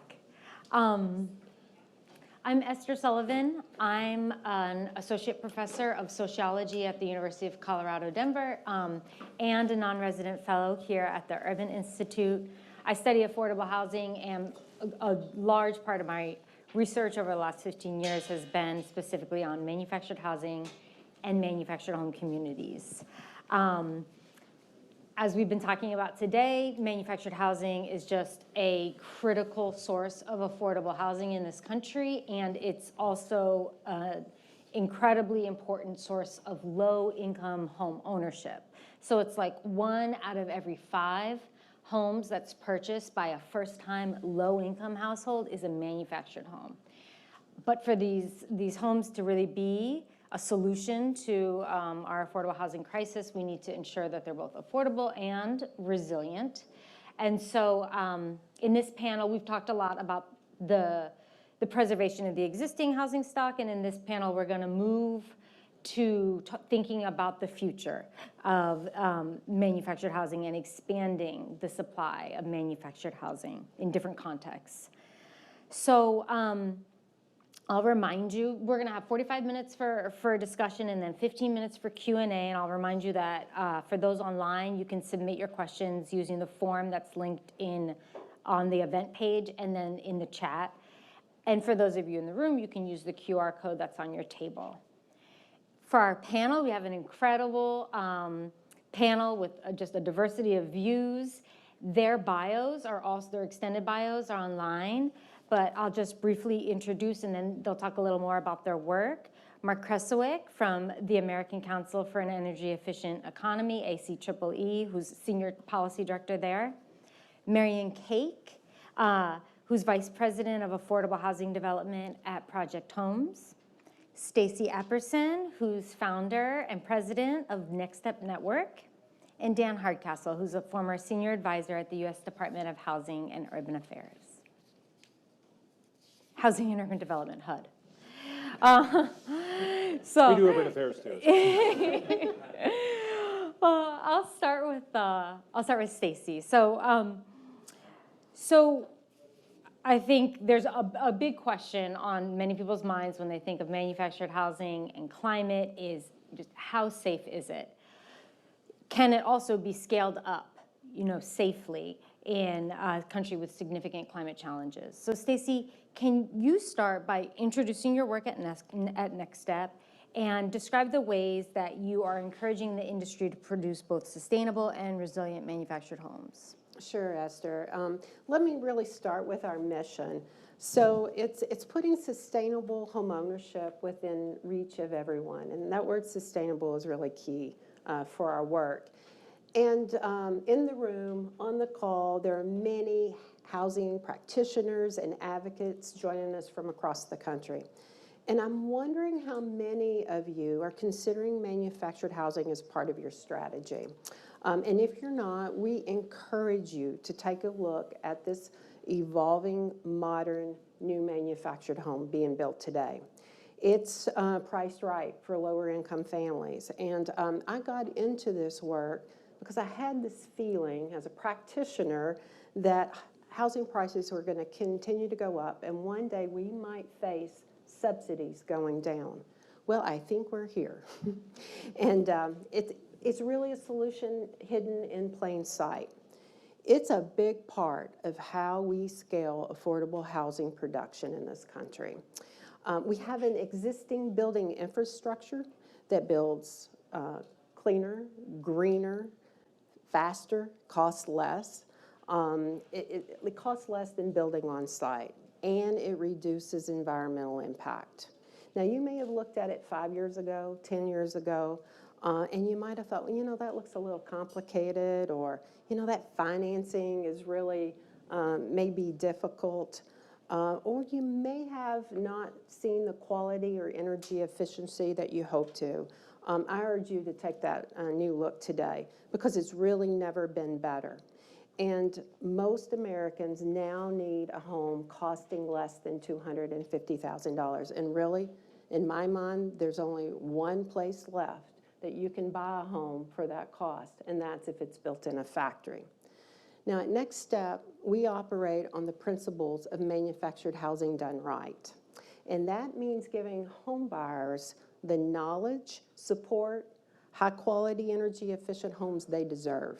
And we work to build strong foundations. That's for our families and the home. So I want to talk about foundation as part of this solution. We advocate for fair treatment in zoning, quality, and financing. We believe a home is a home, and every homeowner should be valued equally. You know, we began our work about 2 decades ago, partnering with manufacturers to build homes to our standards, which included Energy Star, universal design features, front porches, and higher pitched roofs on an engineered permanent foundation. That's how we got started. And our goal was to attract better loans for the home buyers. And we wanted our homes to blend seamlessly into neighborhoods and be indistinguishable from site-built homes. Well, we set out to prove that these homes would appreciate over time, and it worked. So today, we're excited to see that the industry has moved to a new standard we'll talk about today at this panel called CrossMod. It's really a manufactured home that really kind of blends the aesthetics and durability of a site-built home, and it has attracted better financing. You can now get conventional mortgages that can be bought by the GSEs for these homes. But let me be clear that all homes are not equal and not all homes are built to a CrossMod standard. You have to ask for that. And you can still buy a basic home that meets the HUD code, which has been updated over time, and today it's a more robust code. Consumers need this support to really understand all their quality options. So at Next Step, we strive to be the North Star in setting really high standards, leading by example and pushing beyond the CrossMod benchmark. We advocate that all our homes meet the new DOE Zero Energy Ready standard, saving home buyers nearly 50% on energy costs. We've increased wildfire protection in those areas where we need it, and higher wind resilience and engineered foundations. Now, this commitment makes our homes stronger and more climate resilient, setting a new standard for the future of housing. Now, you asked if the homes were safe. Okay. I think today's modern homes are safer and more resilient than ever because they're built to the rigorous federal HUD code. And we have seen improvements to this code. In fact, I think we'll be talking more about the changes were made. I don't know, something like 90 changes maybe last year that went through, and so it's becoming more resilient. But we can't ignore the challenges of the older homes that we heard from the first panel. Those built before the HUD code went into effect. But I also want to call out another key date, and I think Sarah opened up and talked about this, and that was 1994. In the aftermath of Hurricane Andrew, there was a big HUD code change, and we can see in the data how these homes have performed better over time as they meet increased storms and higher winds. And I think we're going to see more resilience moving forward based on the new changes that we've made in the HUD code. So, as housing advocates, I think we have to tackle this on 2 fronts. Helping families living in these older homes to get more resilient and help these communities, but at the same time, working on policy to keep these homes safe. Last question you asked me, can we scale it? Yes. I think it's already one of the best strategies for scaling because in the 1990s, the manufactured housing industry was building more than 300,000 homes a year, 340, 350 like. So in my mind, that infrastructure, while it may be factories mothballed, if you will, but that know-how and that capability is there today. But we would need to overcome some structural barriers, particularly with zoning, and we'll talk more, and education to all stakeholders. We need more developers, more housing advocates working together. We need to change more hearts and minds by delivering the facts, like the research we heard today, thank you, about today's modern homes before we can really reach that scale potential. Marian, can I ask the same question to you? Can you introduce your work at Project Homes and talk about, you know, how new manufactured housing can be both resilient and sustainable? Sure, I'll be happy to tell you about our experience. So I work with Project Homes, and we are a regional nonprofit in Central Virginia, and we operate numerous programs that produce and preserve affordable housing. Over the last 35 years, we've had the privilege of producing high-quality, affordable and multifamily homes with high efficiency of all different types. We've done site-built homes, we've done panelized homes, we've done houses out of shipping containers, we've done 3D printed homes. We like to say we'll try anything. And we got into manufactured housing when we purchased a manufactured home park, an existing park in Chesterfield, Virginia, which is just south of Richmond. And we realized that we needed single unit replacement units for the residents that were already in the park. So we approached it like we always approach building good, high quality, single family homes. We wanted a unit with the features that we wanted, indistinguishable from anything else that we had ever built. And so we set out to do it. We knew we wanted certain things that we've been doing for years, like conditioned crawl spaces and high efficiency heat pumps and high quality finishes and fiber cement siding and porches and eaves and all that great stuff. So we went out looking for manufacturers to do that with us. And what we found was you can get a really high quality, safe, efficient manufactured house, particularly if you want a two-section house. It is difficult to get all of the innovation that's been put into the two-section houses has not been put into the single section homes for replacement, is what we have found. All the innovation has gone to where the market is and where the money is, and we needed, our park will not accommodate a unit more than 16 feet wide and 70 feet long, and neither will the other 20 parks in the Richmond area. So to avoid displacement, we really needed a single wide unit. So we went to the manufacturers and we found that, and there's no such thing as an FHA Advantage or an MH Advantage single wide unit.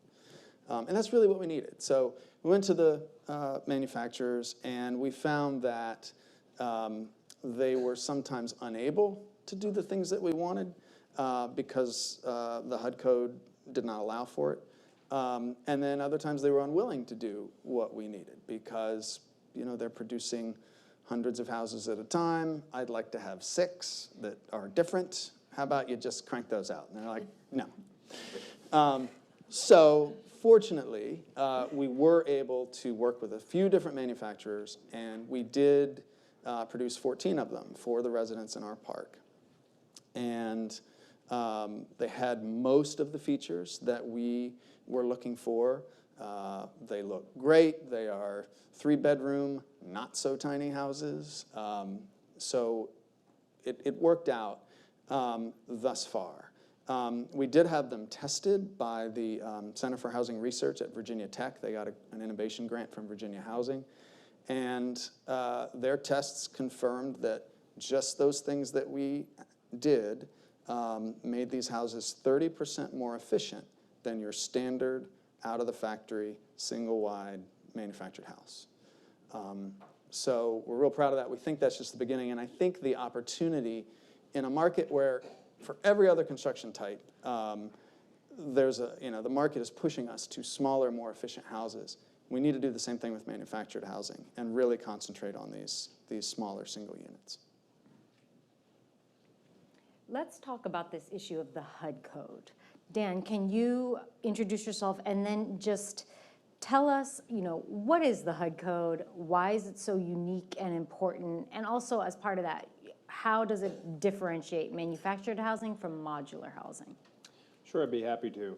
So, my background and really the driving passion of my career in housing has been making it easier to build in this country. It is simply too hard to build the housing that we need. It's too hard to rehab and retrofit and preserve the existing homes we have. We have a housing stock that just doesn't match the demand and in terms of location, in terms of quality. It's just not there, and certainly not in terms of affordability. And prior to joining HUD, I saw an opportunity in accessory dwelling units, or ADUs, and so I launched a startup here in DC as they were legalizing them, because I think that that's a really unique opportunity to allow folks to build in their own backyards, which also are a great infill opportunity when it comes to manufactured housing.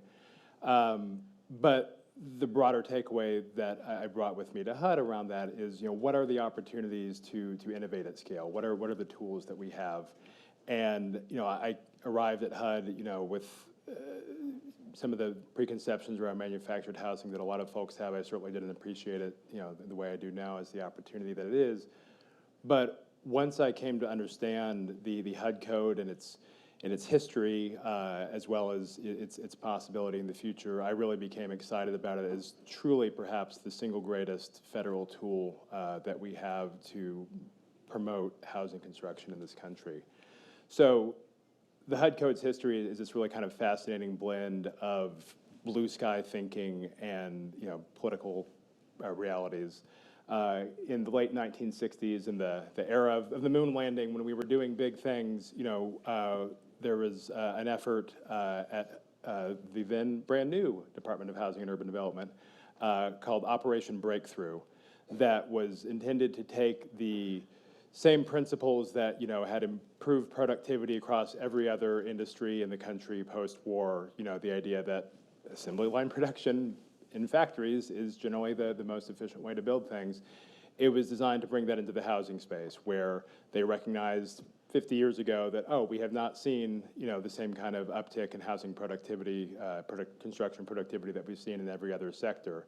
So we brought over a leading thinker from NASA to be our first first assistant secretary for policy development and research. We brought in major companies like Boeing and Alcoa and GE, and just sort of all these industrial titans, and said, okay, we're going to tackle how we build housing in this country. And then that effort ran smack into the economic stagnation of the 1970s and the oil crisis and budget cuts, and it did not build the 10 million homes that it sought to build in 10 years. But there were some kernels of that effort that did live on, and the most important of those is the HUD code, which itself had an opportunity to come into existence because of a recognized need, because of the history of manufactured housing, because it traces its origins to more truly mobile forms of housing. If anybody's ever passing through Elkhart, Indiana, the RV and Manufactured Housing Hall of Fame, can't recommend it enough. You can literally walk through the history of how this came to be what it is, where you're starting with Model Ts that have campers fitted onto the back of them that kind of evolve into larger structures, and then those structures, this has become so large it doesn't really make sense to move around so much, and then you have side by side a pre and post 1976 mobile home and manufactured home. And so you see kind of the path dependent nature of why the HUD code came to be, but which it leads to some of its holdover elements, like the chassis requirement that stem from its origin in a truly mobile form, and also ties to some of the stigma that developed, because of course before there were concerns about mobile home parks, there were literal trailer parks. We were actually talking about camping trailers. All of that kind of ties into the history of where the HUD code came into existence, but it was also why there was an opportunity. It was because there were safety concerns around these existing recreational vehicles, because there was not a unified national regulatory regime to protect them. These were called 5-minute trailers because they were known to go up in flames in 5 minutes. And so that was why there was there was an opportunity to do something that the federal government had never done before, which is to create a national preemptive building code that, as Andrew noted earlier, is to this day the only space in which we have that. It's the only space in which we as the federal government say, if you build to these standards, this home satisfies the building code, wherever you want to place it.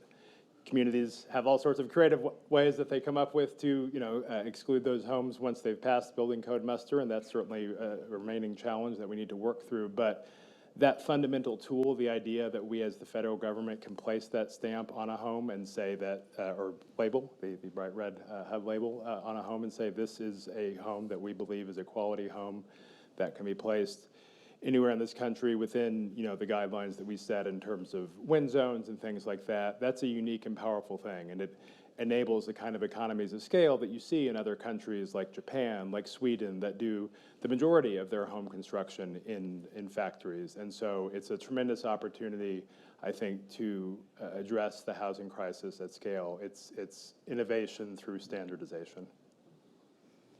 And how is it distinct that manufactured housing built to this single national preemptive federal code, how's that different from modular housing?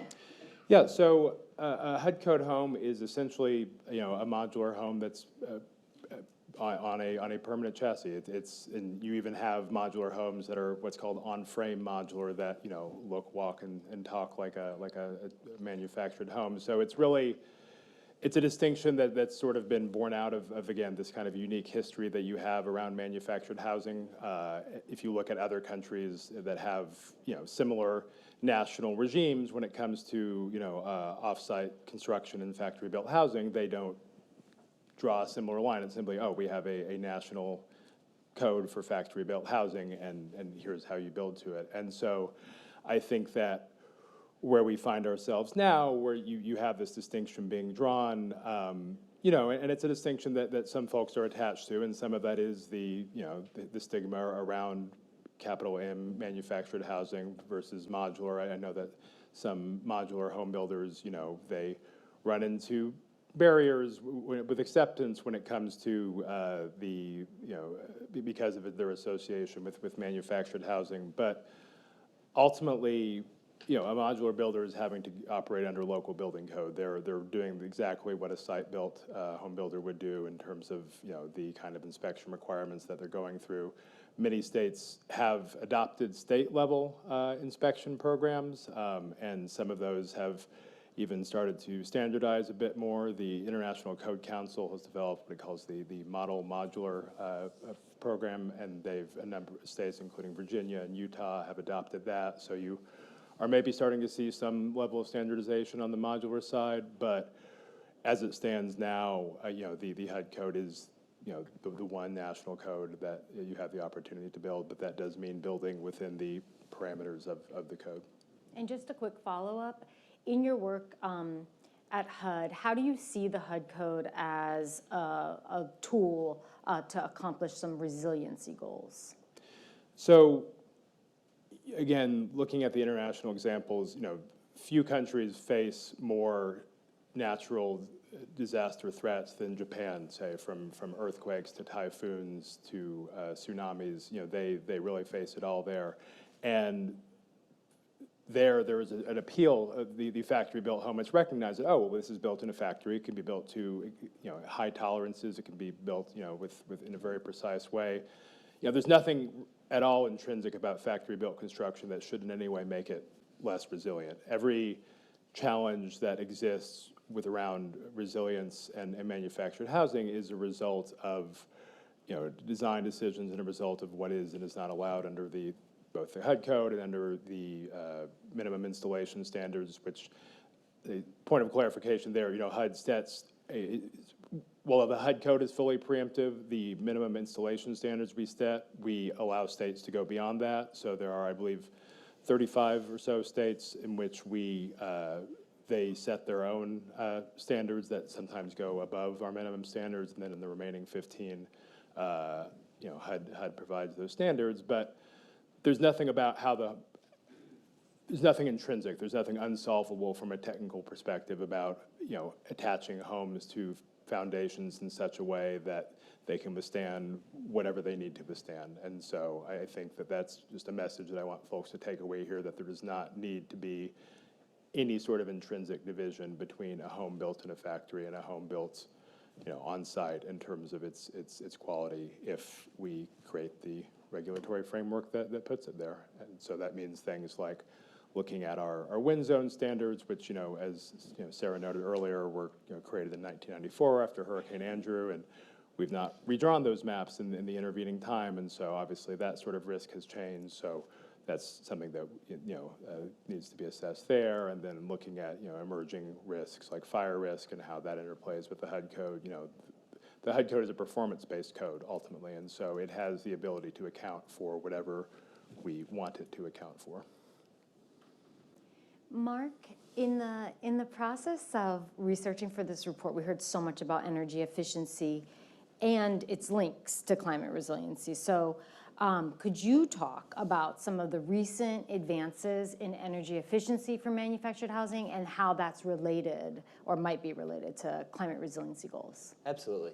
I'm so optimistic about the future of manufactured housing for a number of reasons.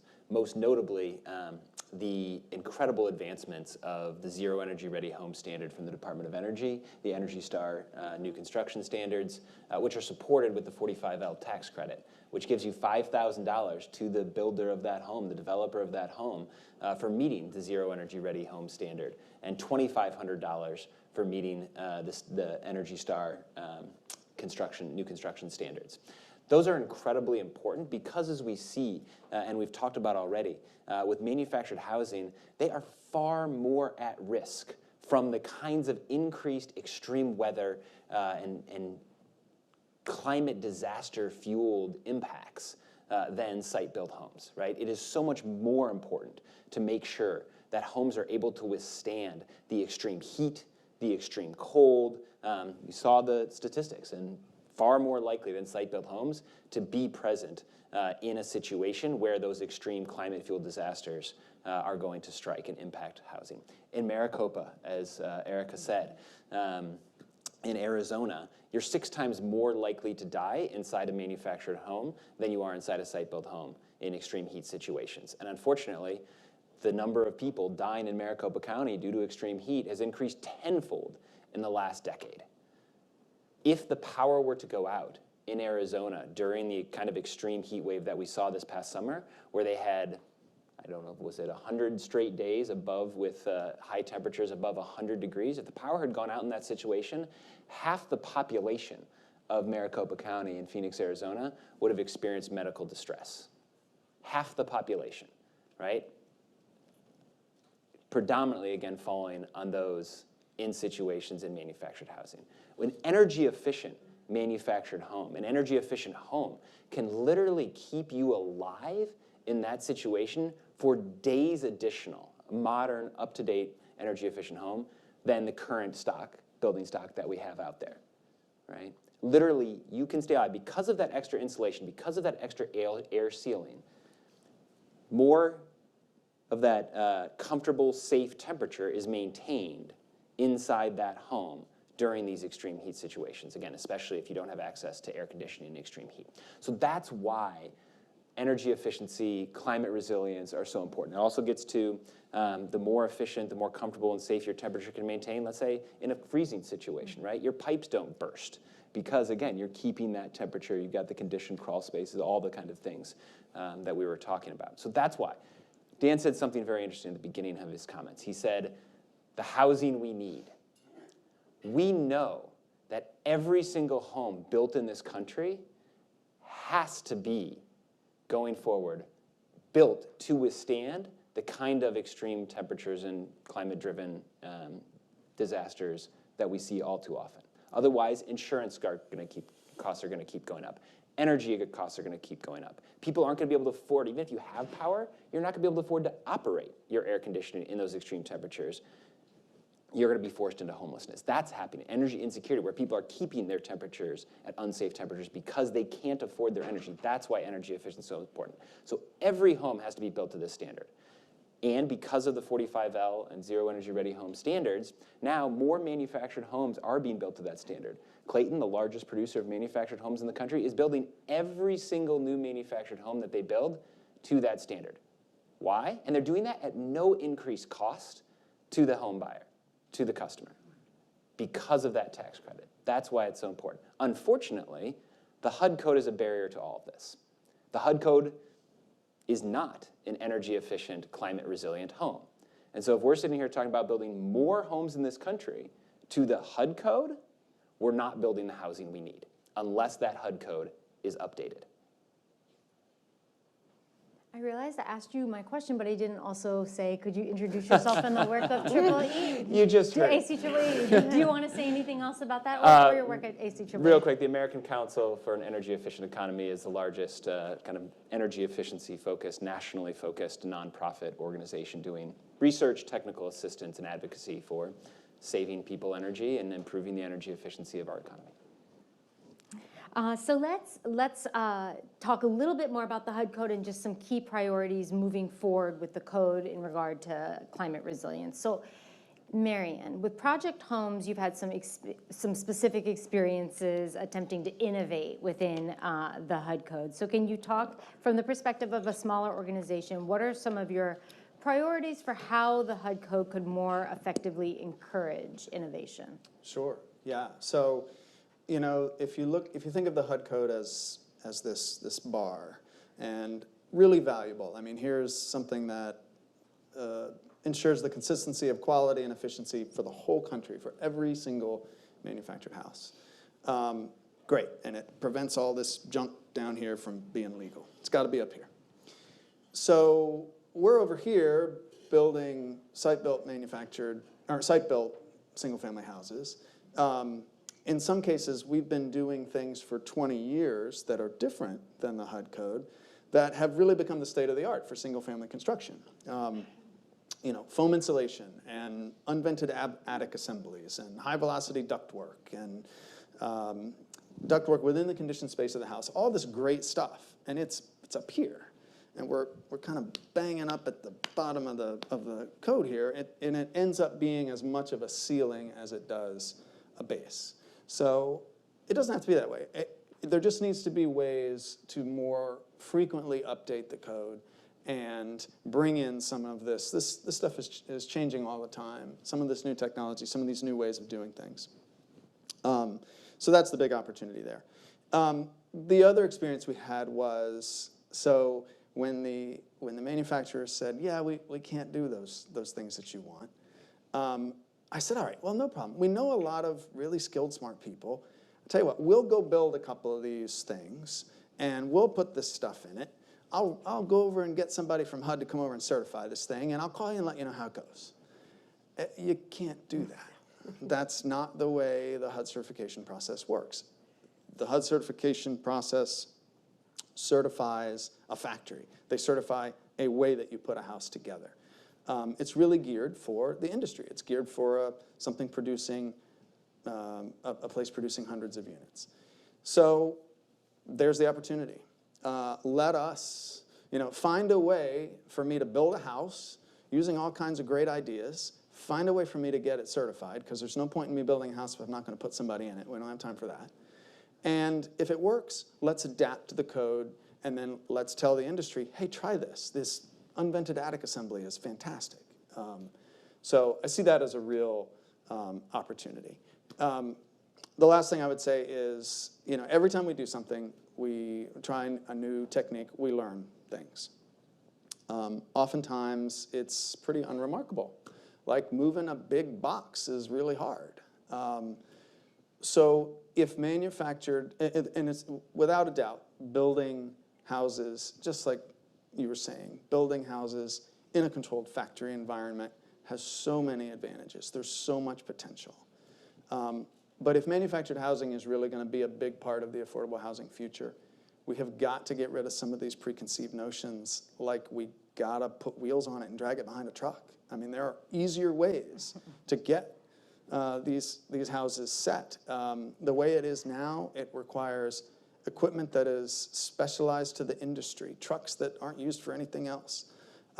they're expensive, they're hard to hire, and it really limits where you can put these things. So sky's the limit if we want it. We can really adapt this universal code to do some amazing things.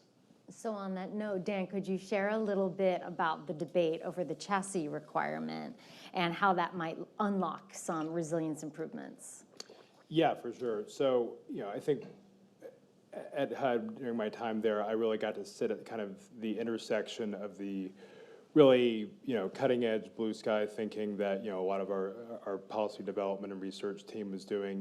They had researchers going around the world, like I mentioned, to some of these countries that are really leading in off-site construction and bringing back those best practices to the U.S. and thinking, okay, how can we do this? How could we do something like this at the kind of scale we're seeing in other countries?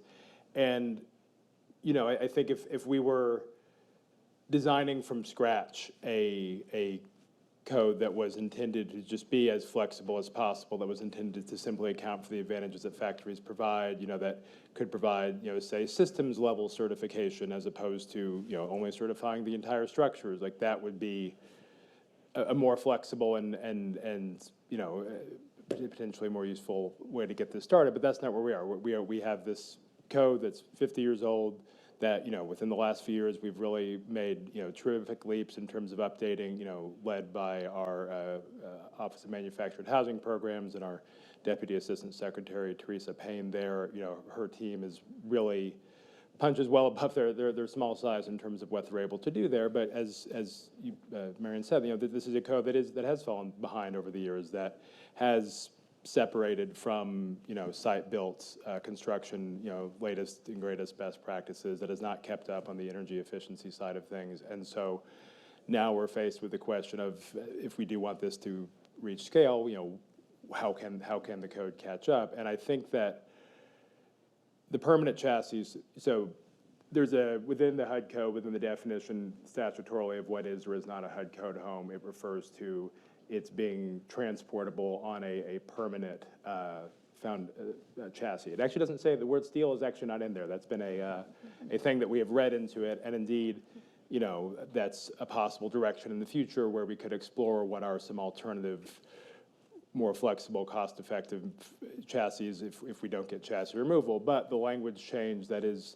gotten a lot of bipartisan interest on the Hill that Andrew mentioned earlier is language that would remove that requirement, that would otherwise keep the language around what is a HUD code home in place, but it would remove that phrase that it be on a permanent chassis.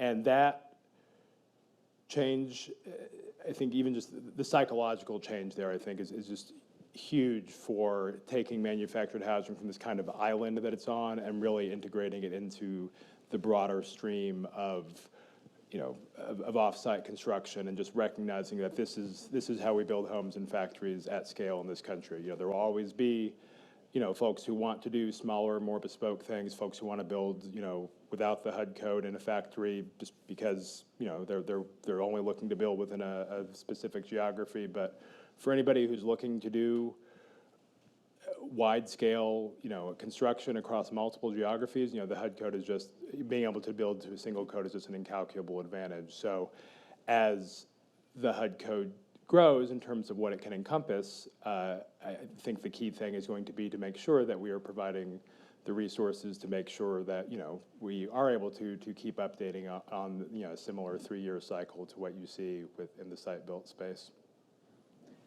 We have 5 minutes left, but I want to ask 2 questions. So, Mark, one thing that we heard when researching for this report is just the incredible importance of balancing that unique affordability of manufactured housing when thinking about resilience. So can you talk briefly about that tension and how ACEEE has advocated for housing that's both efficient and affordable? Yeah, again, we have to look at the full life cycle of the homeowner and what they can afford, right? And that includes the operational cost of that home. It includes the increased costs they're going to have for repair if the home isn't built to, again, withstand these extreme temperatures. But this is also why that 45L tax credit is so important. Does it cost a little bit extra upfront to do all the things that you're trying to do? Absolutely, right? A very small amount, but it does cost something more. That cost goes away because of that 45L tax credit. And I can say, is that potentially on the chopping block in Congress in the coming months? I sure hope not. But it's only not going to be on there if people are stepping up to say, we need that tax credit in place, because it essentially erases the cost difference for an efficient, resilient home versus one that is not. And I'll just emphasize one last time in my last comment that unfortunately the HUD code is not the code that it needs to be for the future. And unfortunately, HUD, even under this previous administration, wasn't able to do the simple thing of updating the energy efficiency standards. When DOE set an energy efficiency standard, HUD couldn't simply just incorporate DOE's efficiency standard into its code. So I'm not that optimistic, actually, about the HUD code being a resilient, efficient, up-to-date thing. And so if we're all sitting here talking we need more homes built to the HUD code has got to change. And Stacy, Next Step recently published a report that's near and dear to all of our hearts at Urban, because it's about zoning and land use. And can I just ask you, it's a big topic, but can I ask you to briefly talk about why zoning has been such a barrier to manufactured housing generally, and also how that makes zoning a barrier to climate resilience? Okay, well, thank you for bringing up the report. We're very excited to make it available to folks. You know, zoning is inherently a local issue, right? And so, you know, decisions have been made in the past to kind of relegate where these homes are placed. And the research told us in places where you could face more climate impact, right? And so our report really gives tools to local stakeholders, decision makers, officials to consider manufactured housing to make it equal to site-built homes, right?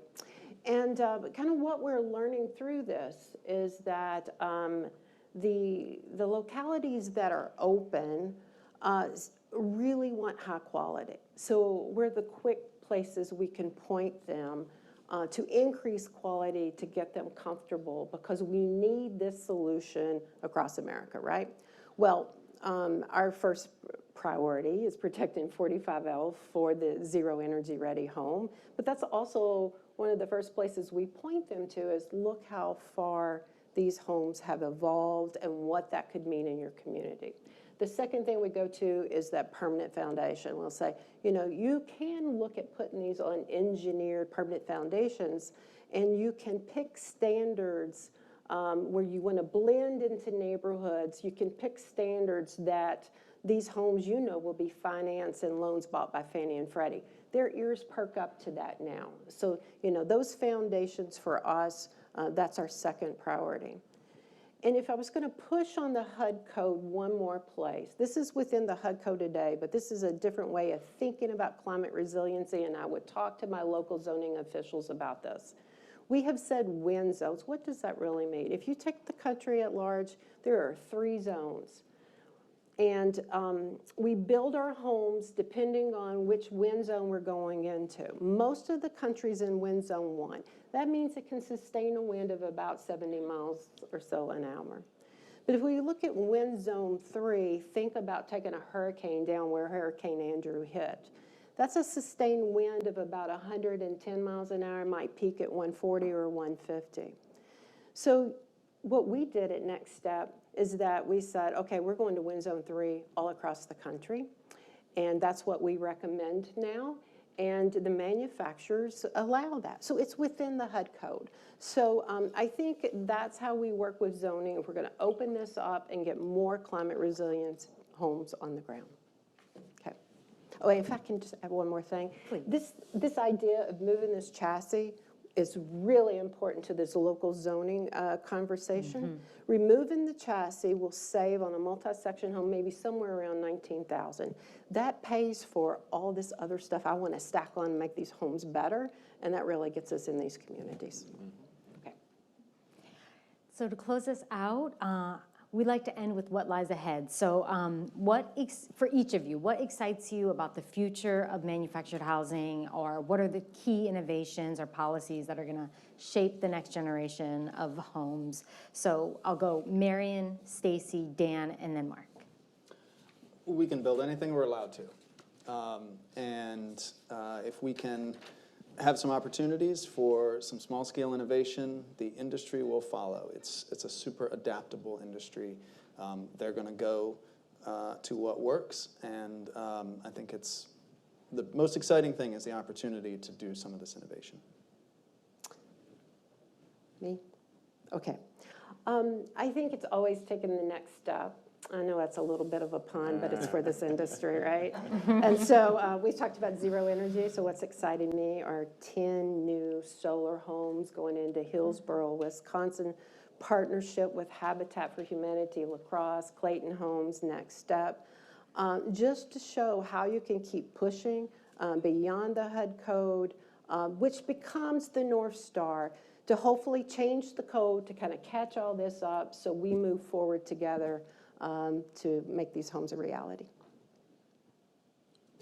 Well, I would be remiss in not talking about the immediate opportunity that exists through the end of this month to respond to an RFI that had put out just a few weeks ago on resilience broadly and its intersections with property insurance, but we are specifically asking for folks' best ideas and thoughts when it comes to manufactured housing and how we can enhance the existing performance and just anything under the sun. So anybody who's hearing my voice now who has great ideas, great solutions for, or even just examples, data, all of the above, that now is the time to share that between now and the end of the month. So take a look for that RFI. But in terms of the broader direction here, I think that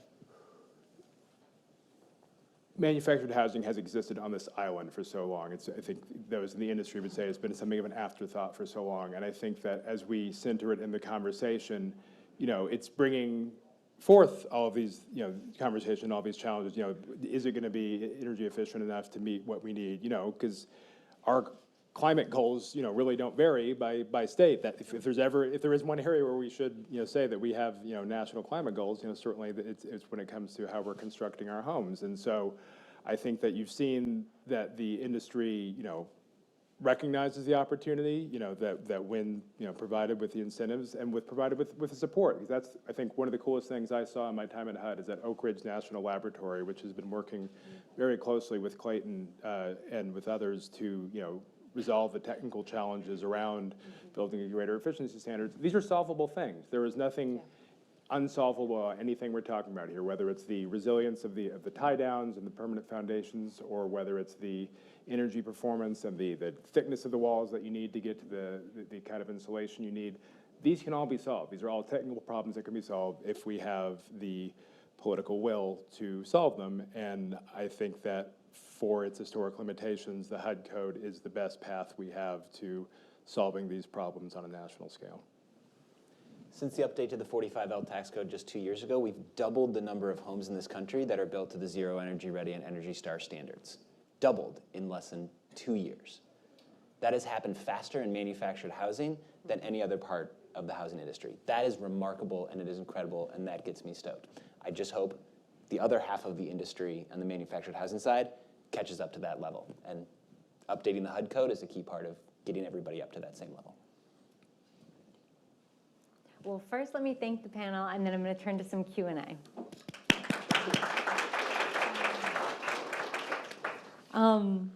So this first question is for Marian or Stacy, or both. How are you able to implement some of these ideas of sustainability and resilience for homes for people with disabilities? Let me go first? Sure. Okay. Well, this is not a perfect solution, but when we got started, we incorporated universal design standards. So it's not maybe fully accessible, but that's kind of baked into our recommendations and our specifications. So that's going to give you, wider hallways, wider access through doors for wheelchairs, larger bathroom turn space.